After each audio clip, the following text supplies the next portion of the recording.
What's up, guys? How are you? Happy Saturday. Welcome into another episode of the Daily Juice Podcast with me, Matt Perrault, at Sports Talk Matt, to follow me across all socials.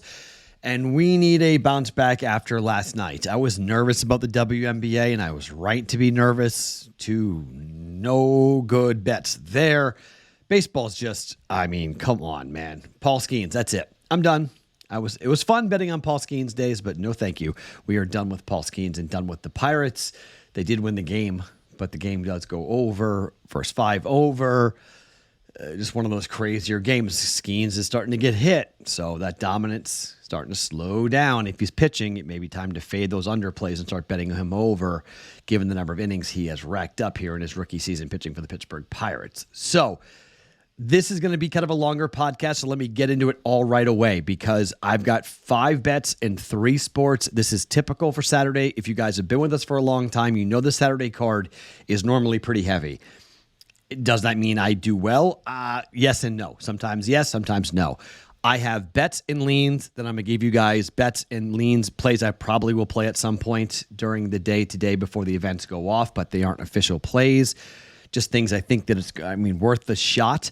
The good news is that golf's going pretty well. Sam Burns is in the top 5. That's great. We got a nice ticket on him. We got Brian Harman. Jordan Spieth blew up like I thought he would, so Harman's got a nice lead on Jordan Spieth. Harman is still in contention for a top 10 spot, so we could go 3-1 or so on our FedEx bets. So that's good. So we might get ourselves a nice little score there on Sunday for the FedEx. So be watching that. If you played those plays from Wednesday, be watching because we may be in a good position here to close the week out strong and get a winning week out of this and make up for what happened last night on a Friday. So let's start with baseball.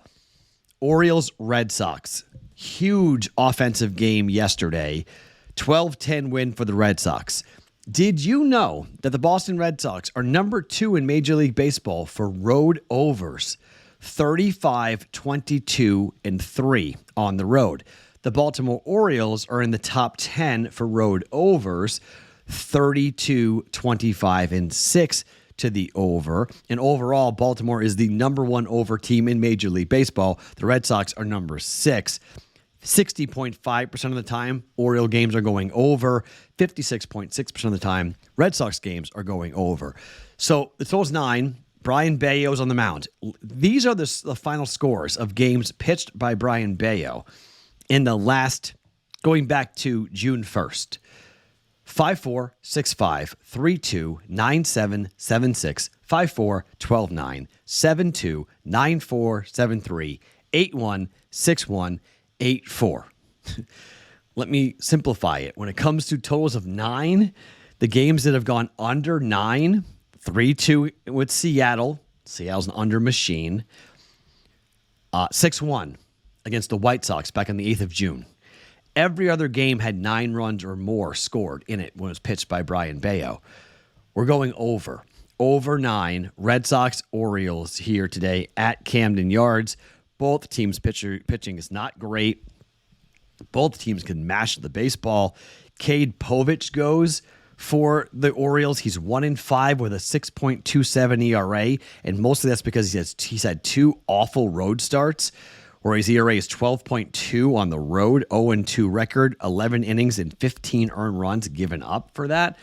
But that's because he pitched poorly against Oakland, 1 inning, 8 earned runs. That'll kill your ERA. At home, his last two starts, 8-4 loss to Toronto and a 4-1 loss to the Yankees. He gave up 3 earned runs in both his last 2 home starts. Gave up 2 earned runs to the Texas Rangers in a 6-5 win and 3 earned runs to the Cleveland Guardians in a 3-2 loss. Given the offenses, given Bayo, given these 2 teams and their propensity to go over 9, Red Sox, Orioles for 1.1 units. All right, let's go to week 2 in the preseason. I'm going to talk about these joint practices. The Bengals and the Bears, they had joint practices this week. The total for this game is 36.5.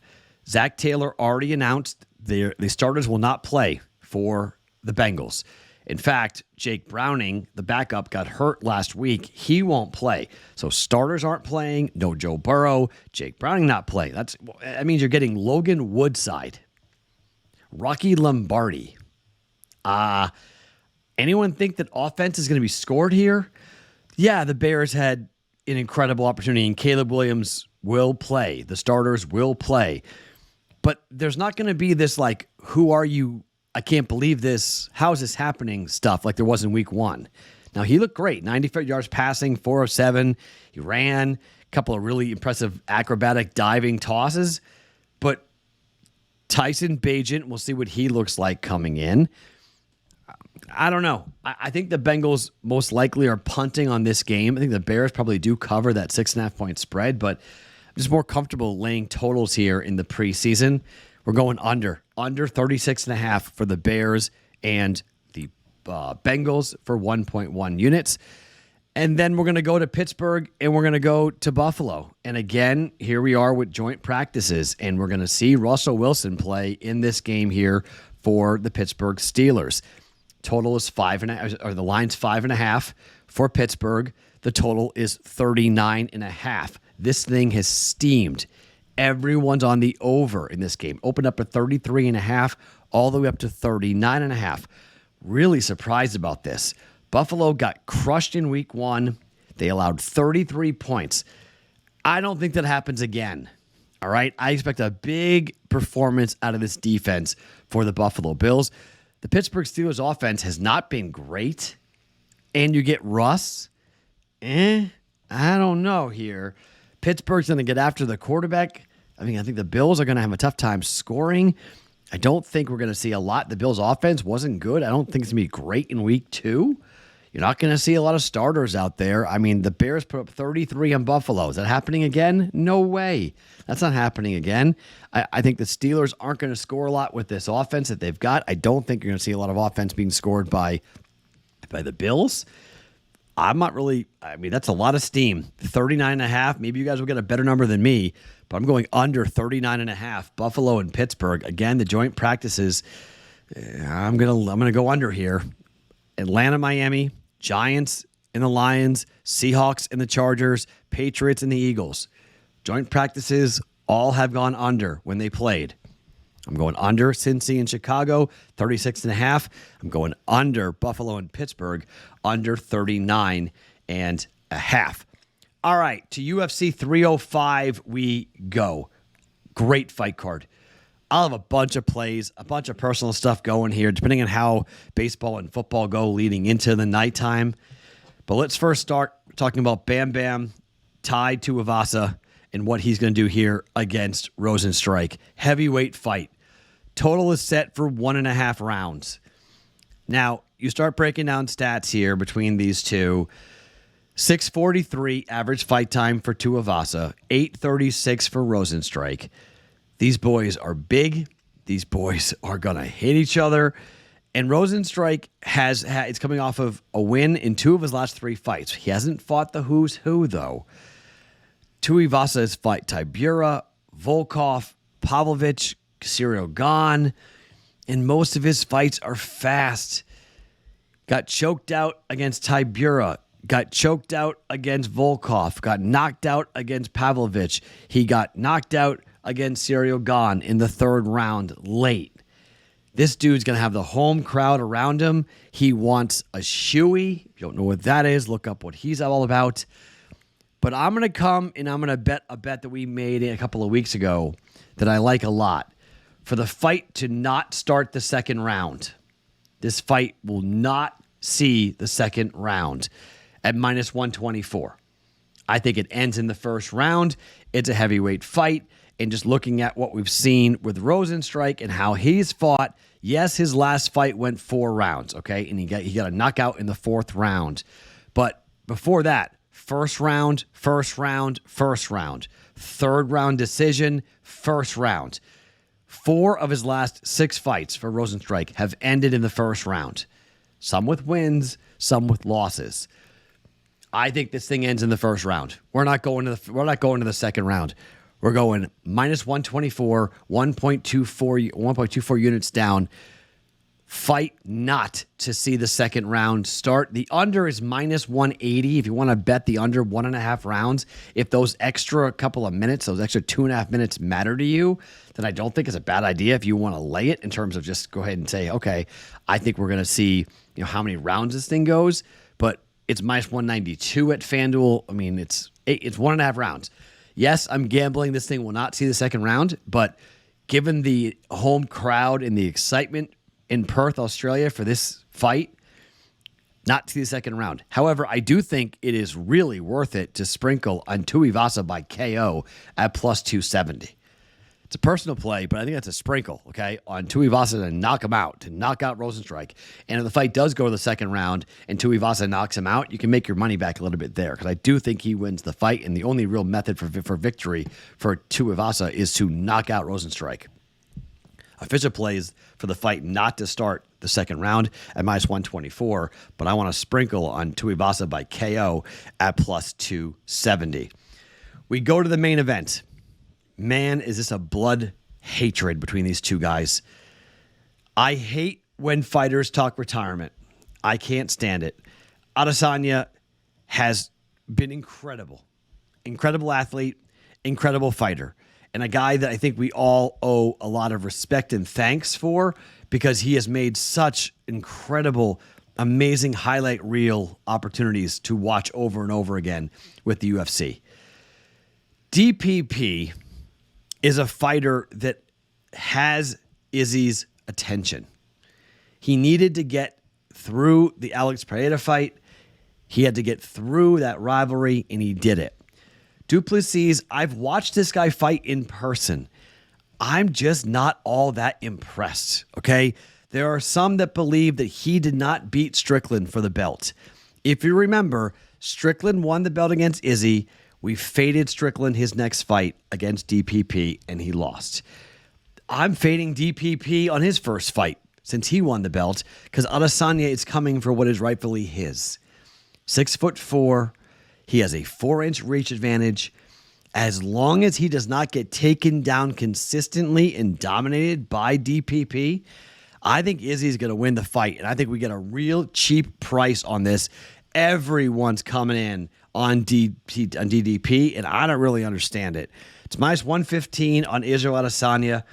This thing was as high as 330 at some books when they opened it up, when the first fight was being talked about. Everyone's been on the dog on this, driving it down. I just don't agree with it. Adesanya's average fight time is 18-16, so I'm not sure this thing ends in a KO, but I like the sprinkle of plus 310 on Adesanya to knock him out. I think it's possible. I know he's a guy who hasn't been knocked out recently. He's run through the UFC, and he's been tremendous, beating Robert Whittaker, knocking him out, beating Derek Brunson, knocking him out, having decisions against Brad Tavares, and knocking out, guys like Marcus Perez, but then, getting a split decision victory against Sean Strickland. I don't want to get this fight to go to the cards, and if Izzy just is smart and really keeps himself at a distance and doesn't allow DPP to take him down, you look at some of the stats for Adesanya. I mean, strikes landed per minute. It's actually in DPP's category, 6.49 strikes landed per minute, but strike absorbed, 4.7. That's not good against a knockout artist like Israel Adesanya. If he touches you a lot, you could be in big trouble. In this division, Adesanya has been the class for a really long time, and I think people might be sleeping on him a bit and forgetting who exactly Israel Adesanya is. I'm taking Adesanya moneyline, minus 115 for 1.15 units. You can sprinkle on him by KO if you want as well at plus 310. I'm gonna go back to this and say, all right, when you saw the fight happen and you saw the opportunity to knock out Pereira with an unbelievable counter strike, I think this is possible. Izzy looked disinterested against Sean Strickland. 5-round fight. This thing, you could say, well, Matt, why don't you just bet this fight to go over? I don't hate that. To be quite honest, you want to say fight goes over, but I just have a hard time getting around that and feeling like that's a good fight or a good bet in this fight, because we've seen Adesanya's power when he doesn't like anybody. He hated Alex Pereira, knocked him out. He hates DPP.